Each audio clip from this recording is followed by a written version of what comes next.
everyone who's joining, my name is Tushar Makhija. I'm the founder of Team Ohana. And I am delighted to introduce, and I'm very happy that Johnny could make some time for us, is introduce you to Johnny Thompson. And I wrote this down so I don't mess it up.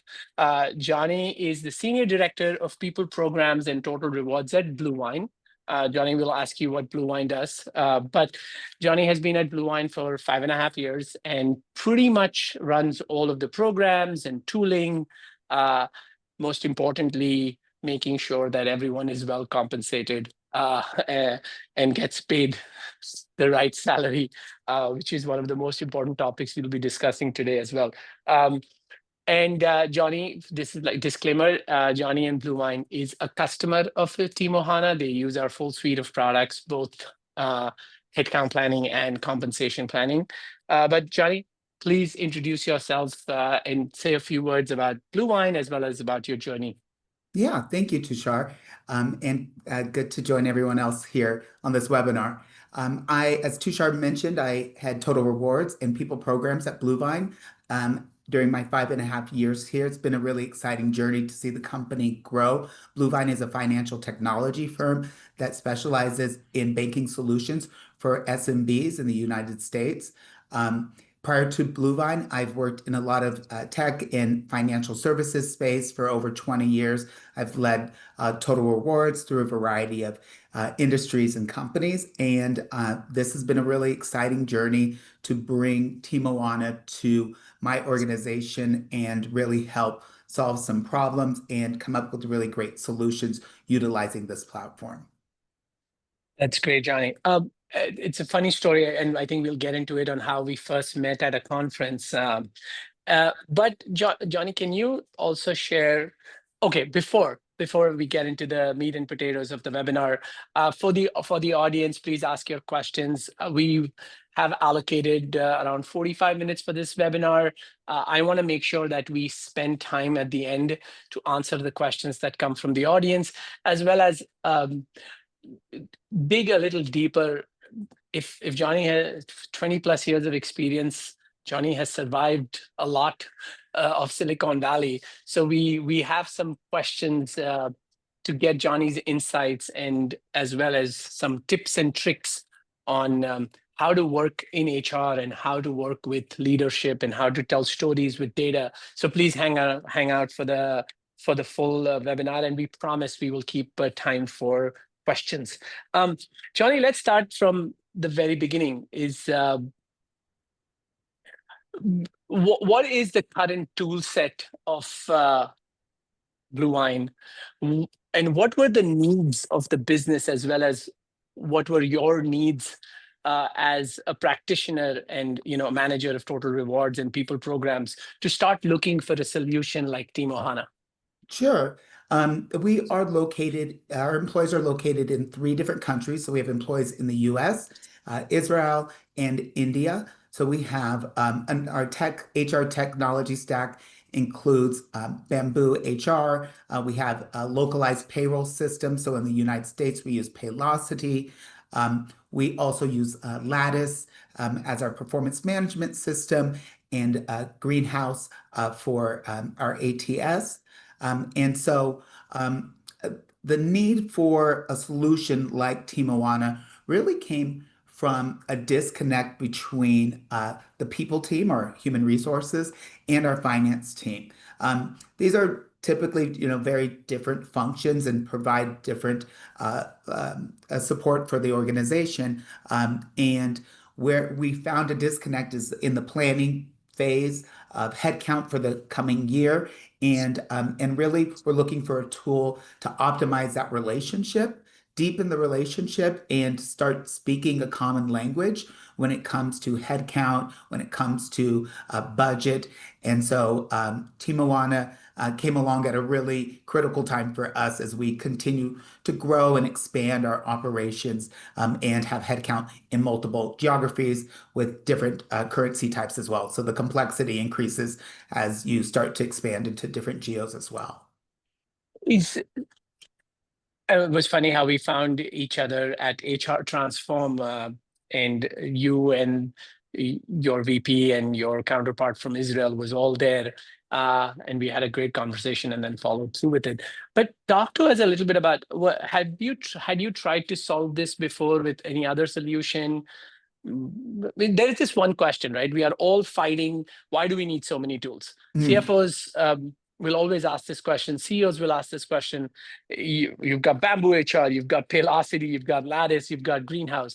Now, we all know as practitioners that these are very important tools doing important tasks. But where do you see the need of a solution that sits on top of these, connects into them, and how do you even start that conversation internally with the organization that we need yet another tool to connect into these tools that we are already spending for? Not probably many other people who are joining today can relate to headcount planning on Google Sheets or spreadsheets and working with finance as using those as tools. And so we were like many other companies in utilizing spreadsheets to help with headcount planning. It's a very challenging way of operating when you have complexities of reconciliation against the headcount in which was approved, managing different currencies, up leveling positions or down leveling positions, or positions being approved to start during a certain quarter. And all of that makes spreadsheet planning really complex and also hard to maintain and measure. So one thing that I've seen across a number of organizations I've worked with, there's not a solution that typically companies have that takes headcount planning from the perspective of human resources and finance or FP&A. And so we found ourselves in a position like many companies where the spreadsheets weren't working for us. The organization had many different versions out in different business groups. So the sheets may have not been connected. People might have not been using the most up-to-date templates. And so we really found an opportunity here for our relationship to strengthen with finance, for us to align on what the needs are in terms of headcount planning and org design, and started looking creatively for a solution. We looked a few years ago to solve that problem, and we did find a solution at that time that we thought was going to meet our needs. And as we continue to utilize the tool and really look deeper into our needs, coming across Timoana was really the right time in which you had a solution that really helped even address the pain points that we had experienced in spreadsheets as well as using another tool. It's so fascinating, right? And I think just to paraphrase what you just said is that the enterprise is siloed with so many different tools that there is an FP&A tool, which is, I call it the budget CRM. There is a Bamboo HR, which I call is the employee CRM. And then there is Greenhouse, which is the candidate CRM. But at the end of the day, if you have to answer this question about what is our current headcount, where are we going, it all ends up in a spreadsheet. I mean, that was our vision. And I'll be honest with you, when we start talking to folks like you, and I think this is where I'll give you a huge shout out, is that it's not just about good companies. Like I have no finance experience, nor I have HR experience. I'm an engineer by training, and who's been working at startups building products for a couple of decades now. But good products are born with not just the product and the engineering expertise, but actually with expertise of practitioners. So I think all startups in their growing early phases really hope to find folks like you. Like I can say that Aaron Solomon and Scott Baumgardner at Docker were our first CFO and FP&A customers. And then you in the last couple of years have actually helped us build out the rest of the infrastructure. So quick shout out and thank you for being that very valued partner. You said you were using certain tools before, and I will name them with all due respect to ChartHop. That was the tool that we replaced. And I also understand like what ChartHop is building. You said something about Timohana bringing finance and HR together in one place, but why do you think that was needed? Or what were the experiences where you thought that collaboration was lacking, that you came looking and said, hey, I definitely need to solve this problem and bring both finance and HR into one tool? Mm. I think one of our company values is operate as owners, right? And when you think about budgeting and planning, you think about using that as a mindset, having that as a mindset for everyone involved in any process when it comes to employee compensation. Employee headcount is a large expense on every company's um, budget. So making sure that everyone is using the same information and looking at it the same way was really critical for us. And so, when taking that company value and really thinking about how do you bring that to life, um, where Team Moana was able to meet us where we were at was the ability for us to be looking at the same information as finance and then using that exact same tool to push through headcount planning, hiring approval, recruitment tracking, planning for recruitment capacity, eventually hiring those individuals, and then seeing those variances. And from that visibility, leaders were able to make trade-offs, understand, hey, if I push this headcount forward a little bit, here's where I have some room to play with. If I up level this position, this is the trade-off I'm going to need to make later. And people are making these budget-centered um, decisions that also take into account the business need as well as the financial impact. And when you bring that kind of a conversation to our CFO, this is like music to his ears, right? Which is like, hey, we're all going to be focused on the bottom line and bringing in the right talent and having the right tools to speak that common language. And so that's where we really found a unique value proposition here with Team Moana was to bring something that all of those other items in our tech stack don't do for us. And so this is a tool that maybe many organizations don't have today, even very large organizations. So it has been a real game changer for us. Yeah, and I think it's so important to highlight this, and we've the last 12 months for us have also that this this sentiment and this approach to bringing folks together and being budget conscious in making these decisions has really, I would say, quadrupled in like the interest that is happening, because everyone is starting to think like that. It wasn't the case 3-4 years back, but I think in the last 12 months we've seen that turn. And I think that is the power, that all decisions are connected. uh, Mhm. and there is only one budget that we have to work against. It is not the HR budget or finance budget or engineering budget. It is this one budget.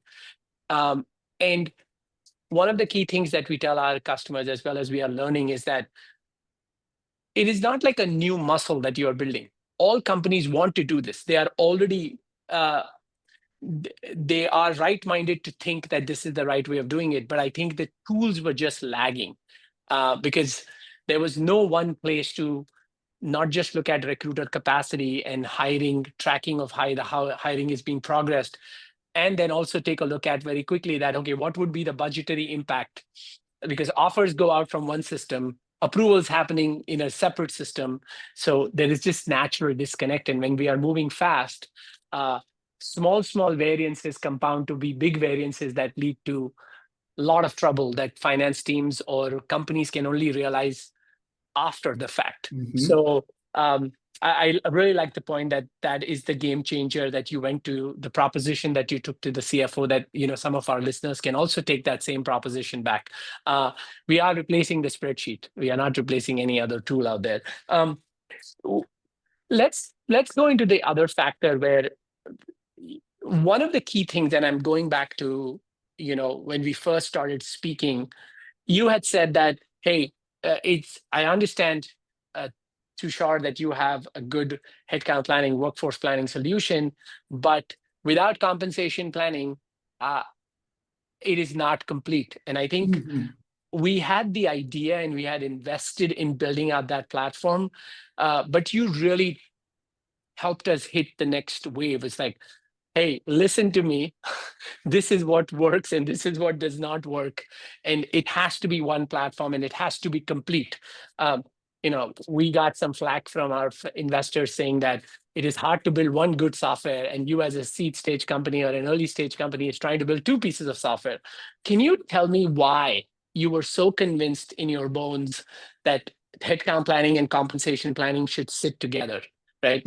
Yeah. I'm very happy that you were, and you pushed me to and us to build that together.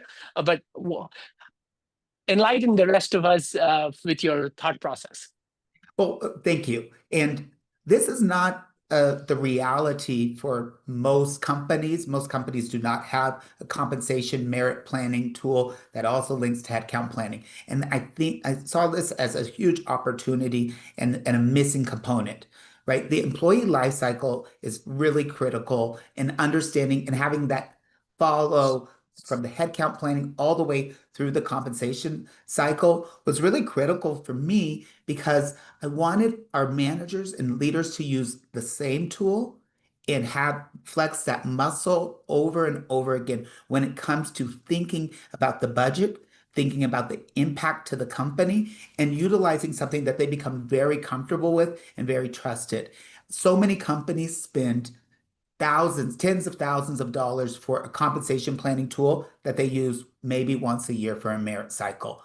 It takes their HR teams a number of weeks or months to get the system teed up to run. It takes them time to relearn the system, and then you have to retool your managers all over again to be able to make that system work for you. Having a tool in which leaders are already using throughout the year for comp planning or for headcount planning makes a lot of sense for comp planning to also just be a component of this.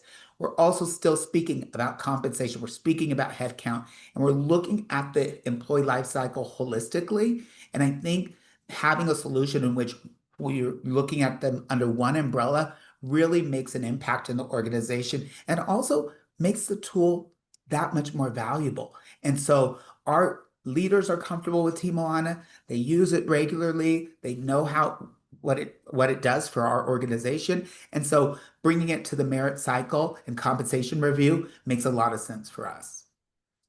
Yeah, it's so fascinating because we've had this conversation many times, and you've explained this to me, is that the the compensation tools have been around that like during the pandemic, multiple companies got funded just to build that one tool.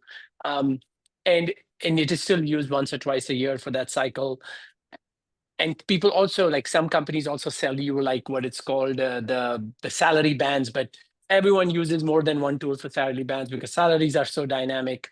Um, but still, can you walk me through some key aspects that when you came to us, and this would be from the lens of the audience also trying to understand, is that what are the most critical components? You're a 500 to 600-person company. What were some of the critical components that you wanted us to solve for that you had not seen solved differently? I remember you made a quote, and I wrote this down because it says nice things about Team Ohana, which is, we include some advanced features not found in other software, even mature competitors. Can you share what some of those features were, or that was top of mind that you were very adamant that we have to build in Sure. order to And survive? I will say your working with your engineering team was fantastic, and I feel very fortunate to have been able to help and be on that kind of foundational building for the compensation program product. For us, I've been in the compensation field for over 20 years, and so I've used pretty much almost every tool that's been out there during this period of time. And some tools are able to would have been able to meet some of our needs, but I haven't found one that really met all of our needs. And here, I'll give you a few examples of some of that. Mhm. Compensation planning with multiple currencies in the same scenario, same cycle. That's one. Rule-based um, uh, setups when it comes to bonus targets, equity grants, those sorts of things, and then add company by geo differentials, and so and then also support the salary bands for positions throughout different geos and levels. All of those things were really important to us to have within the tool. Why? Because they open up to risk of mistakes and errors if we don't build those in that way.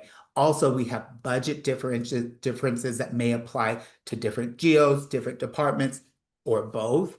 And especially in operating in India and Israel, things are not the same as we have them in the US.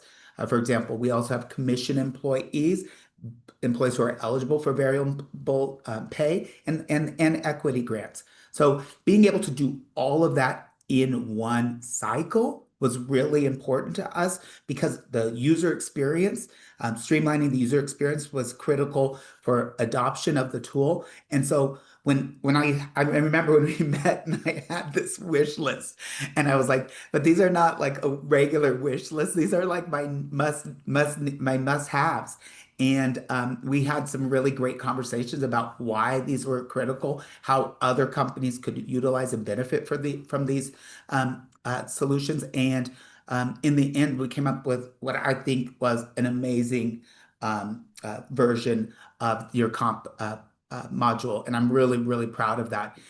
In addition to all of those kind of functionality things, we also wanted the ability for business partners to have a view of the comp cycle so that they can help guide their client groups.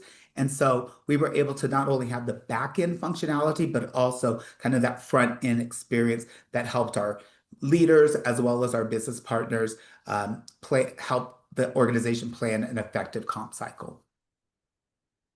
Yeah, I mean, it's like I one of the things that just to outline the complexity of these different geos, as you said, we didn't realize that in Israel we pay a monthly salary because everybody has that. It's not about the annualized salary that we have in the US, right? So that was like a good learning for us. It's like, hey, when nobody's going to say I make $120,000 in shekels or what have you, it is mostly like, oh, my monthly salary is $10,000 a month. And that just changes how you communicate, how you talk. Another thing which sounds very, I would say, kind of table stakes, but because we were building it with you, I was getting feedback from my engineering team about some of the complexities, is that this whole thing about merit letter generation. Mm. Uh, what is so complex about it, or what are the nuances that you need to do, and then just your thoughts on how did we solve it? Sure. Merit letters are a way to present the final decisions that have been made during the comp cycle, and they encompass all of the elements that an employee may be receiving as part of that merit cycle. It could be a promotion. The promotion could include base salary change, a bonus target change, equity grants. All of those things could be elements that are included in this letter. Right. Mhm. An important part of the letter in the compensation cycle is to have a conversation with someone about what they're going to receive and then follow that up with documentation. People hear information potentially differently, and so you want to make sure that you're providing them with documentation that reflects the conversation. When working with your team, we shared here is every potential iteration that could happen, right? The person could qualify for additional equity. Their bonus target may change. They may be moving from this plan to the X plan.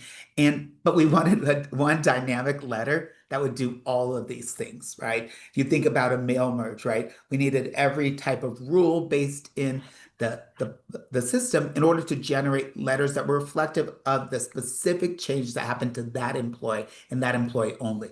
We worked with your engineering team and showed every kind of iteration and where the levers would need to be pulled and the fields that would need to be populated in order to produce X value. And working with your team, it was a blast. It was complex, and they were like, okay, because we had 30 different iterations of these letters. And then, as you mentioned, the letters may differ by country. So, in Israel, we wanted to reflect the increases as a monthly salary. For hourly employees in the US, we wanted it to be an hourly basis. And all of those we were able to generate within the system and have these letters ready to go.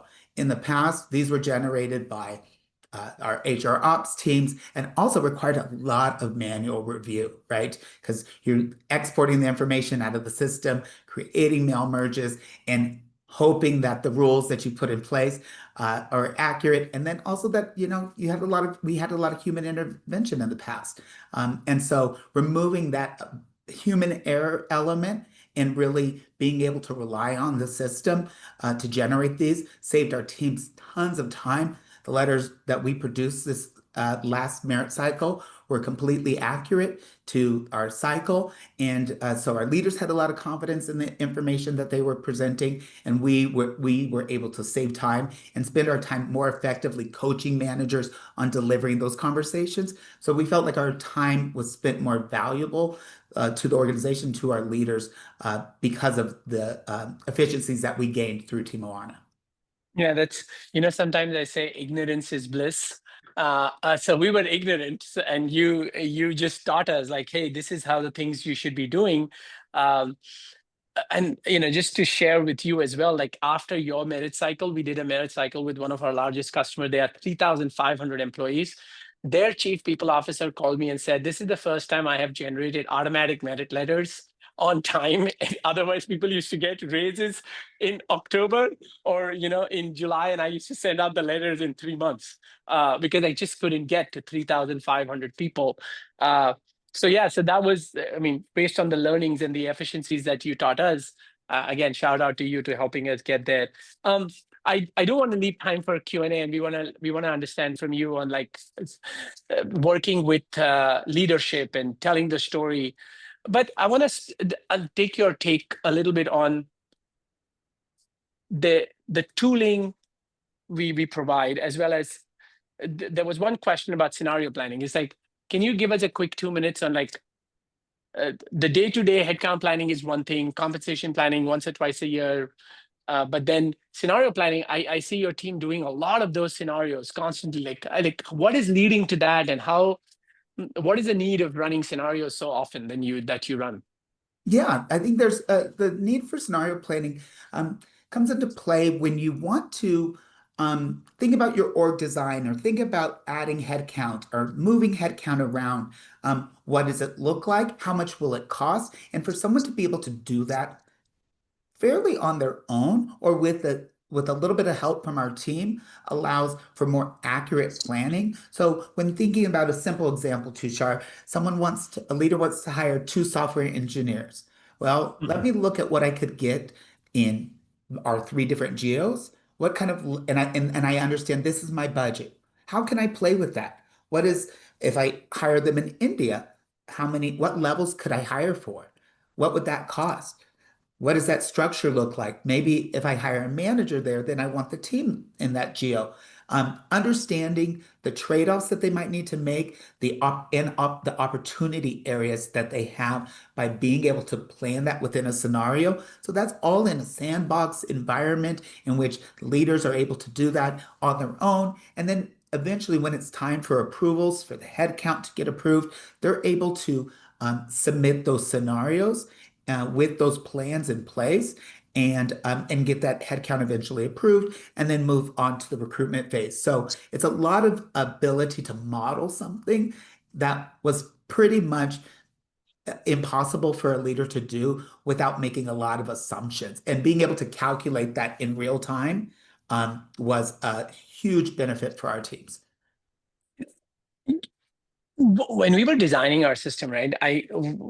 In our teams, in our discussions internally, we always said that the G&A function, HR and finance, is always going to be strapped for resources, right? You don't get infinite resources. So I always think about the G&A organization as a center of excellence, where people are coming to you with ideas, recommendations, scenarios, and then you are helping them choose one or the other, right?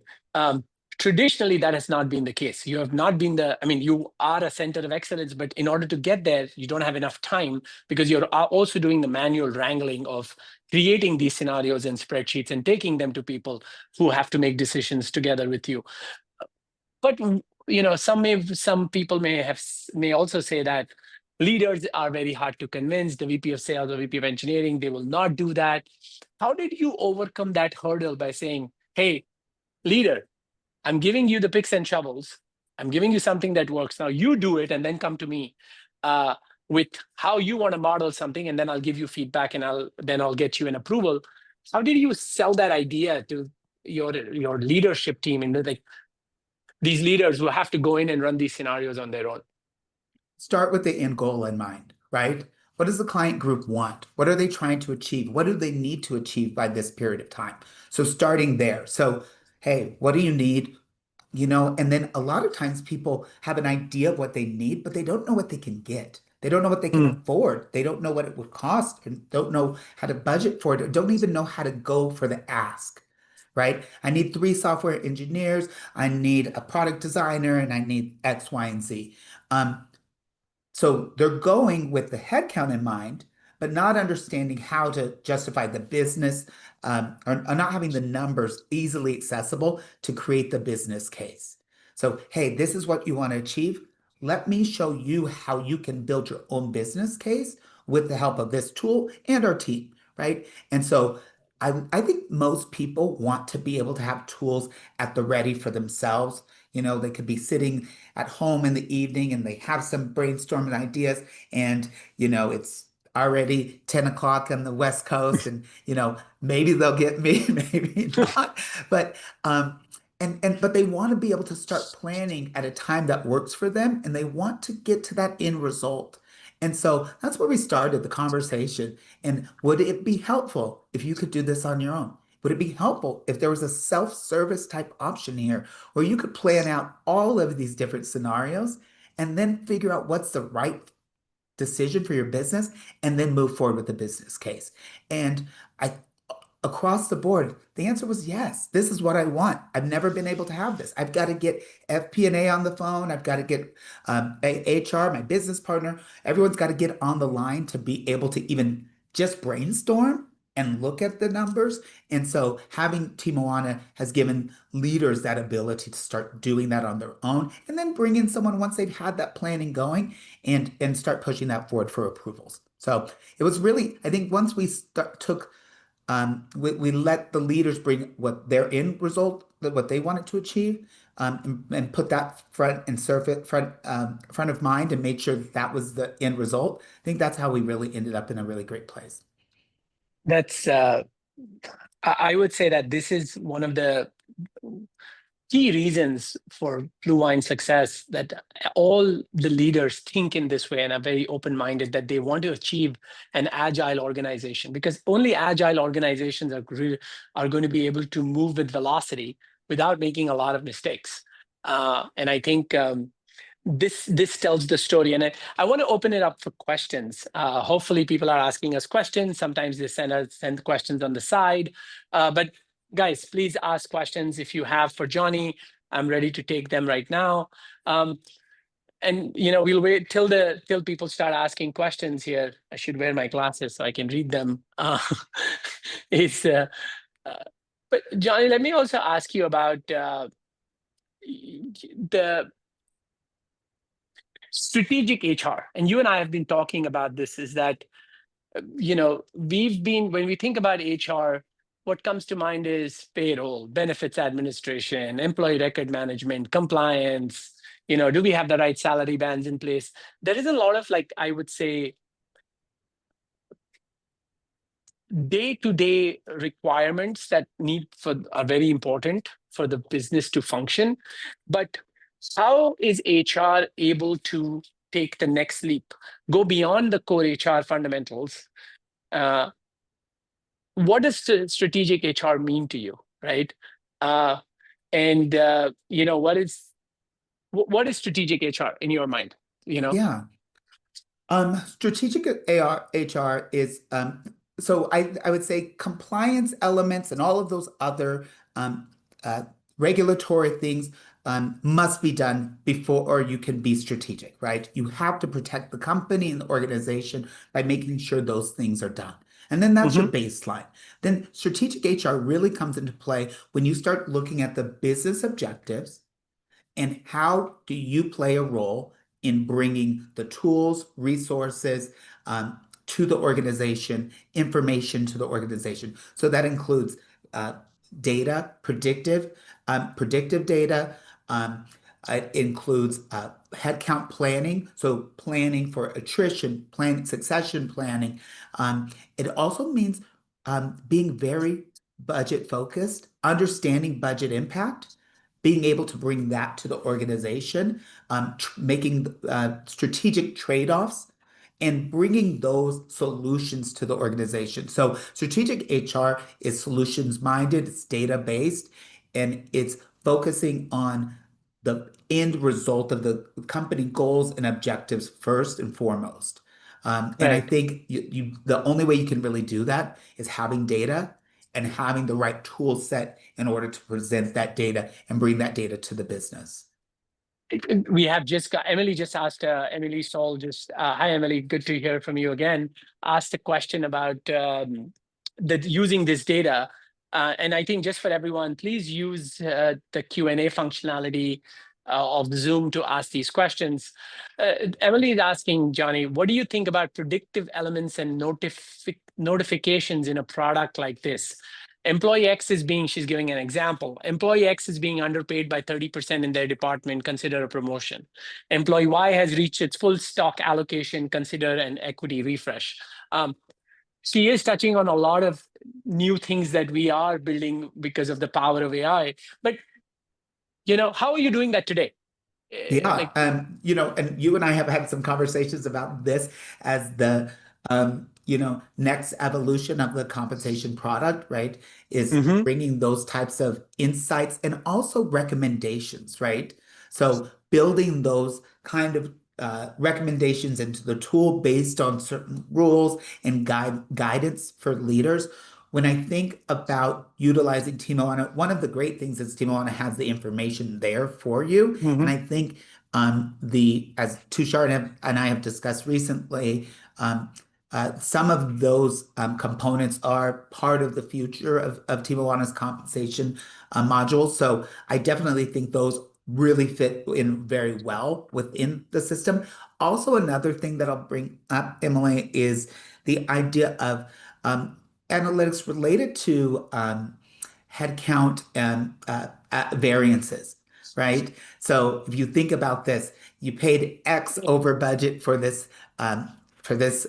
engineer. Did it pay off? Does that pay off in the end? So being able to have that variance information in the tool give us this insights if we were making smart hiring decisions based on not only our budget but ultimately the tenure of those individuals. I think this is such a wonderful time for us to be building the next iteration of Team Ohana, that where we say that we are going to start with outcomes, and then the AI. I think what AI is truly doing today is allowing you to ask a question the way you are thinking about it. Mm. Yeah, we are not forcing you to create a spreadsheet. We're just allowing you to be speaking in a natural language to say, here is where I want to be. And then I think AI becomes very powerful to use the past data, because it's not intelligent predicting the future, but it is using the past data to show you examples where you may have gone right, where may you have gone wrong, and it has this power to synthesize tons of data for that. Uh, uh, Emily says thank you for that answer. Let's talk a little bit more about. I think if we will need a whole new session for AI. And we promise our listeners that we are planning one to explain to you of what is the launch of Johnny. In a week's time, there's going to be a new dashboard where you'll start seeing budget variance and recruiter capacity insights right on the homepage. So and we're only going to open it up for admins first, so you'll see it first before we hand it off to your leaders with your permission. But let's talk about storytelling, because at the end of the day, tools are just means, right? Um, uh, and this, I also want you to use the lens of like, how do you see your role morphing with AI taking a lot of the grunt work out of your, or even say Team Ohana giving you more time back? How does your role change? How do you become that strategic advisor? How have you been using data to tell stories, right? So that the company, A, values you, B, values your opinion, and C, does the right thing. Yeah, absolutely. I think a lot of time right now is spent by many companies and many people is spent pulling the data, gathering the data, right? And when you spend the majority of your time doing those actions, you have very little time to research, to look into the information. Something on on face value may look like a discrepancy, may look like a variation. But when you have the time to really look into either the career progression of someone, the differences between performance ratings, the peer feedback that someone has gotten, you're able to understand variances of pay. You're able to make smarter decisions based on that. I believe that data only is only valuable if you're able to tell a story, and the stories are what actually makes the data actionable.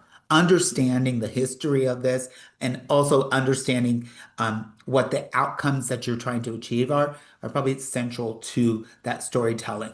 So with Timoana, we've been able to do a lot of things from our recruitment, speed of recruitment, from our variances of pay. We've been able to take that data that which is easily accessible within the tool and then begin that kind of storytelling. Who are our most effective recruiters? Who are our most effective recruiters when it comes to managing comp expectations with candidates and filling positions within budget, within time, our time, target time to fill. And so I feel like this is a prime tool for us and other companies to be able to start telling those stories and being able to then from those stories start making different decisions than they would have otherwise. So the information we have that we've been able to gather through Team Moana has been really central to us being able to start telling different stories beyond here's the flat numbers. Now we understand maybe where the variances are coming from, where the time to fill gaps are, and maybe where the challenges we may have in, say, recruiting in a specific geo. That's very great. I think we're almost at time. I think, Johnny, what is the advice that you will give to some of our listeners? And it can be less like, uh, we were having this conversation, and I said the only technical question we'll get is that if you've spent 20 years in the industry, what is your skincare routine? You should still, if you tell it to us, we will send it out to everyone as a follow-up email. But apart from that, what is the advice that you want to leave folks with? Some may be as experienced as you are. How should we be navigating the next decade in HR tech, in total rewards? Your advice. Yeah, I'm happy to share something. One of things that's come up that I've heard frequently from early career people is how do I really make myself shine in the workforce? How am I going to find opportunities? How am I going to be eligible for promotion when I don't have maybe the skill sets of two levels above me? And how do I gather those? And some of people within my team, I've shared to really embrace utilizing AI as a mentor, as a feedback partner. Simple things like taking a dashboard, making a screenshot of the dashboard, putting it into AI and saying, give me feedback on either the design of my dashboard, what questions should I be asking from this data? What information's missing? And I've seen from my own team a remarkable difference when they start there versus starting with me, and where when they come to me with, hey, this is actually version 5.0, as opposed to in the past where I was viewing their version 1.0. And well, when utilizing this, use AI as a mentor, as a coach, what they've been able to do in live sessions is take some of those learnings, some of those feedback that they've received from AI, and apply it to new scenarios. And so, what I think is really important is for, everyone can get to version 1.0. How do you get to 5.0 without involving your manager, without involving leadership, and then bringing that version, the 5.0 version, to leadership? That's how someone differentiates themselves within a workplace as being a self-starter, but also someone utilizing tools in an intelligent manner, in a way in which they can replicate that even in live sessions, because they're taking those learnings and saying, oh, yeah, this is the way I should display this information. So moving forward, this tells a better story when I do X, Y, and Z. So I think that the early career workforce is a workforce that really has an opportunity to really embrace that, but all of us do really, because I utilize this in my own day-to-day work in planning for a meeting, before a presentation, getting my talking points together, getting feedback, so that way I come as prepared as possible, and also showing the best version of myself and the products that I'm producing to our organization. As such a enlightening and also a positive note to end this conversation, that we should not be scared of AI.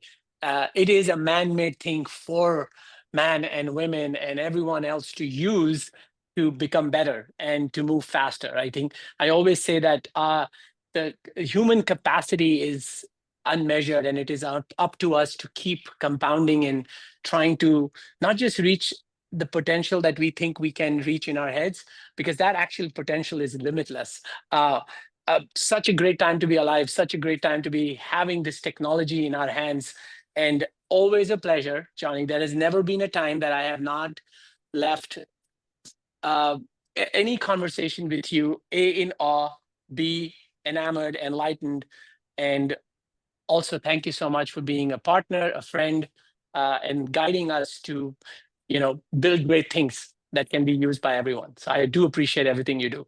Thank you so Thank you so much. much, Tushar. Really appreciated this conversation, as always. Awesome. Awesome. Thank you to everyone who's listening. We will have recordings for you. Johnny, before, where should people find you if they need some direct advice? Oh, yeah, please reach out to me on LinkedIn. Johnny Thompson, LinkedIn, search me. I'm there. I'm happy to provide advice, feedback on our experience with Team Moana, or just give any my input on any projects you might be working on that I could lend a helping hand to. So, yes. Awesome. All right, Johnny, have a wonderful rest of your day and rest of your week. Talk to you Thanks. soon. Thanks, everyone.